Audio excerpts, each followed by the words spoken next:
Jalan yang sempit sebabkan sebagian warga kesulitan saat hendak melintasi lokasi parkir kendaraan material.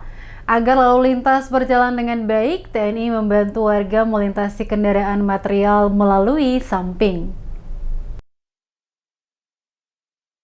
Lokasi parkir kendaraan material di Jalan Ngelambangan yang merupakan lokasi sasaran fisik TMMD regional ke-110 untuk pembangunan drainase menyulitkan warga setempat untuk berlalu lalang, apalagi ketika warga membawa barang belanja maupun sejenisnya. Guna mengatasi tersendatnya lalu lintas warga, TNI membantu warga untuk menyeberangkan warga yang melintas. Sebab kondisi di sekitar jalan cukup curam, bahkan mereka juga melepas keranjang milik warga terlebih dahulu sebelum warga melintas. Karena jalan juga sempit, makanya kita atur biar lalu lalang kendaraan warga juga bisa masuk untuk kendaraan-kendaraan unit yang mengantar bahan drainase juga bisa masuk. Demikian.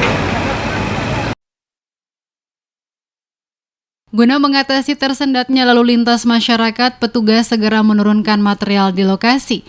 Rencananya material berupa udit akan dilakukan penataan.